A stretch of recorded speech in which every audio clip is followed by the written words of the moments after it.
हर हर महादेव दोस्तों, स्वागत है आपका। दोस्तों, इस प्रार्थना को करने के बाद आपके सारे सपने पूरे हो जाएंगे। भगवान को प्रार्थना कैसे करें ये आज हम आपको बताने जा रहे हैं। प्रार्थना का महत्व क्या है आप जानेंगे। प्रार्थना एक ऐसा माध्यम है जिसके द्वारा हम भगवान से जुड़ते हैं और उनसे शक्ति प्राप्त कर सकते हैं। प्रार्थना हमारे सर्वांगी प्रगति के लिए महत्वपूर्ण है, जिसके बिना शायद हम फिसल भी सकते हैं। जब हम भगवान से प्रार्थना करते हैं, तब विनम्रता का गुण विकसित होता है, जो सही दिशा में हमारी प्रगति के लिए सबसे आवश्यक है। भगवान से प्रार्थना कैसे करें? केवल मंत्रोच्चार से प्रार्थना करना वह किसी भी प्रार्थना को न करने से बेहतर कहलाता है। लेकिन सच्ची समझ और अंतर आशय भाव के साथ पूजा पाठ करने से बेहतर परिणाम मिलते हैं। प्रार्थना करते समय आपका ध्यान भगवान पर और प्रार्थनाओं पर होना चाहिए। इस बात का ख्याल रखें कि हमारा चित्त ध्यान इधर-उधर भटके नहीं। निष्ठा और शुद्ध हृदय से की हुई प्रार्थना आपको सच्चे संयोग से मिलवा देती है। प्रार्थना हमेशा एक अच्छे भाव से होनी चाहिए। कभी भी अपने स्वार्थ के लिए या किसी ऐसी चीज के लिए प्रार्थना नहीं करनी चाहिए जो दूसरों को नुकसान पहुंचा सके। अंततः इससे आपको ही नुकसान होगा। जब आप सभी की भलाई के लिए प्रार्थना करते हैं, तो आपकी गिनती भी उन सभी में हो जाती है। उस तरीके से प्रार्थना करें जिसके परिणामस्वरूप गुह्य आंतरिक शांति प्राप्त हो सके। अपनी दिनचर्या में प्रार्थनाओं को शामिल करना एक अच्छी आदत है, बशर्ते यह उत्साह के साथ किया जाए, न कि एक सांसारिक हेतु के रूप में। कब और कैसे प्रार्थना करें? जैसा कि आप जानते हैं, प्रार्थना एक विशेष कारण के लिए की जाती है। इसलिए आप ऐसा ही चिंतवन करें कि जैसे भगवान आपके समक्ष ही उपस्थित है, और उनसे शक्ति मांगिए कि आप उस कार्य को पूर्ण करने में सक्षम हो सके। यहाँ कुछ प्रार्थनाएं दर्शाई हैं जो हमारे भीतर एक सुंदर चरित्र का निर्माण करने और हमारे भविष्य को सुरक्षित करने के लिए एक लंबा रास्ता तय करती हैं। प्रार्थना प्रतिदिन सुबह की। जब आप सुबह उठते हैं, तो शुद्ध भाव से प्रार्थना करें कि हे भगवान, प्राप्त मन, वचन और काया से इस दुनिया में किसी भी जीव मात्र को किंचित मात्र भी दुर्ख न हो। इस प्रार्थना को दिल से और निष्ठा से करके आपके भीतर काफी परिवर्तन आएगा। आपके शरीर के सभी परमाणु किसी को दुख न पहुंचे वैसी स्थिति में परिवर्तित हो जाएंगे। और एक दिन ऐसा आएगा जब वास्तविकता में कोई भी जीव आपके निमित्त से दुखी नहीं होगा। प्रार्थना जब आपके द्वारा किसी को दुख पहुंचाते हैं, तब यदि हम जाने अनजाने में किसी व्यक्ति को दुखी करते हैं, तो उस व्यक्ति के अंदर बैठे हुए शुद्धात्मा भगवान से सच्चे दिल से पछतावे के साथ माफी प्रतिक्रमण मांगनी चाहिए। हे भगवान, मैंने अपने मन वचन काया के द्वारा आपको दुख पहुंचाया है, जिसके लिए मैं माफी मांगता हूँ। मुझे माफ करो और मैं निश्चय करता हूँ कि ऐसा फिर कभी नहीं करूँगा। ऐसी भूल मुझसे फिर कभी नहीं हो, उसके लिए मुझे शक्ति दो। आपके प्रतिक्रमण पश्चाताप की तीव्रता जिस व्यक्ति को दुख हुआ है, उतने ही प्रमाण में होनी चाहिए। यदि आप नियमित रूप से यह प्रैक्टिस के रूप में अपनाएंगे, तो जल्द ही अनुभव होगा कि आपके रिश्ते जहां बिगड़ने जा रहे थे, वह अभी सुधर रहे हैं, और आगे के जीवन में भी यह आपके आपसी रिश्तों में मजबूती बनाने में मददरूप होगा। प्रार्थना अपनी गलतियों को सुधारने के लिए। गलतियां होती हैं, यह स्वाभाविक है क्योंकि हम सामान्य मनुष्य हैं। महत्वपूर्ण यह है कि उनसे मुक्त कैसे हो सके।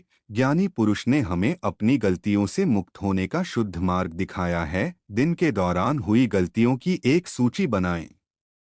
रात में सोने जाने से पहले अपनी सूची में प्रत्येक वस्तु के लिए भगवान से क्षमा मांगने का एक नियम बनाएं, जिसके लिए मैं माफी मांगता हूँ।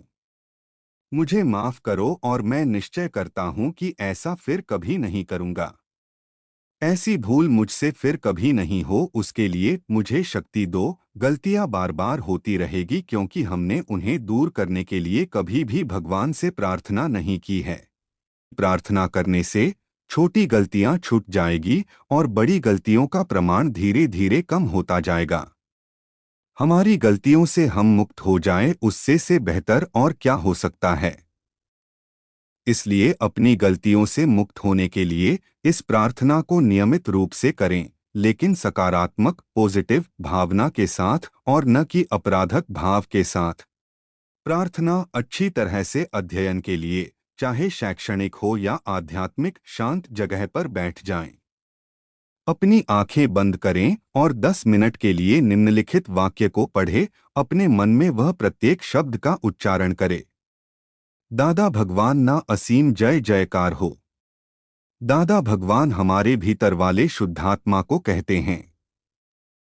आपकी इच्छानुसार आप जो कोई भी भगवान को मानते हैं उनका नाम भी ले सकते हैं। प्रार्थना जब कोई हमें परेशान कर रहा हो, तब जब कोई व्यक्ति आपको परेशान कर रहा होता है और आप उस व्यक्ति के प्रति घृणा महसूस करते हैं, तो यह सब आपको बेचैन कर देता है और इस बात से सामने वाला व्यक्ति भी आपके प्रति बैर भाव रखेगा। इसके बजाय उस व्यक्ति के भीतर वाले शुद्धात्मा से दिल से प्रार्थना करें, हे भगवान, उन्हें सही ज्ञान मिले ताकि वह अपनी गलतियों को देख सके और उन गलतियों से मुक्त हो सके। ऐसा करने से आपको शांति प्राप्त होगी और आपकी प्रार्थना से आपके प्रति सामने वाला व्यक्ति के व्यवहार में भी धीरे धीरे सुधार आएंगे। प्रार्थना किसी व्यक्ति के मृत्यु के समय इस प्रार्थना को सच्चे हृदय से कीजिए। यदि शक्य हो तो आपके स्वजन जो अपने जीवन की अंतिम घड़ी का सामना कर रहे हैं, उन्हें भी यह प्रार्थना करने के लिए कहिए और यह सुनिश्चित कर कि वे भगवान के निरंतर चिंतन में बने रहें और उनके मन में स्पष्ट रूपरेखा बनी रहे। हे भगवान, मुझे इस जगत की कोई भी में विनाशी चीजों की इच्छा नहीं है। मेरी इच्छा मोक्ष की है। कृपया मेरे जीवन के अंतिम क्षण में उपस्थित रहें। मोक्ष जाने तक आप मेरे साथ बने रहे। मेरा अगला जन्म आपके पवित्र चरणों की शरण में ही प्राप्त हो। प्रार्थना शक्ति और आध्यात्मिक विकास के लिए। आत्मा पर कर्म रूपी बोझ के कारण हमें जीवन में दुख भुगतना पड़ता है। जैसे जैसे कर्म कम होते जाते हैं, हम शुद्ध होने लगते हैं और हमारे दुख कम होते जाते हैं। बस निम्नलिखित 9 अमूल्य प्रार्थनाओं का पाठ करना। यह उत्कृष्ट भाव अंतर आशय सहित है। धीरे धीरे यह लगातार आपके सभी दृष्टिकोण से शुद्ध बनने में मददरूप होंगे।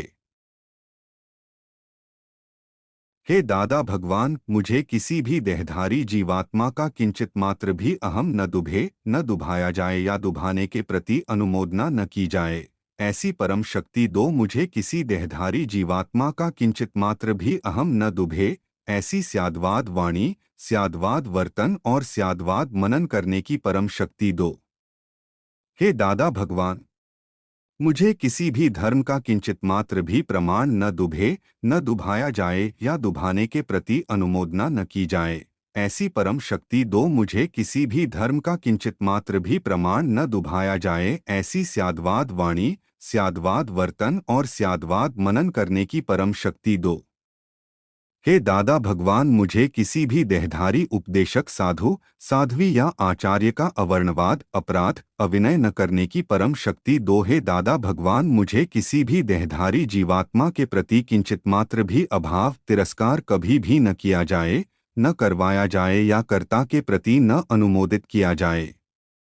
ऐसी परम शक्ति दो। हे दादा भगवान, मुझे किसी भी देहधारी जीवात्मा के साथ कभी भी कठोर भाषा, तंतीली, हठीली भाषा न बोली जाए, न बुलवाई जाए या बोलने के प्रति अनुमोदना न की जाए।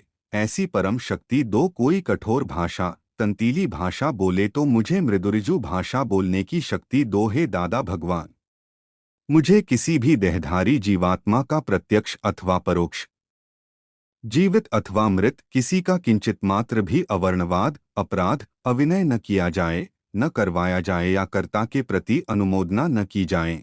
ऐसी परम शक्ति दो। हे दादा भगवान, मुझे जगत कल्याण करने में निमित्त बनने की परम शक्ति दो। शक्ति दो, शक्ति दो। प्रार्थना यह प्रतिदिन यंत्रवत पढ़ने की चीज नहीं है, हृदय में रखने की चीज है। जब भी आप तनावग्रस्त या चिंतित, भ्रमित या संदेह में हो, बस निश्चिंत हो जाएं और भगवान से प्रार्थना करें। आपको जल्द ही आगे का रास्ता दिखेगा और समाधान भी प्राप्त होगा। यही प्रार्थना की शक्ति है।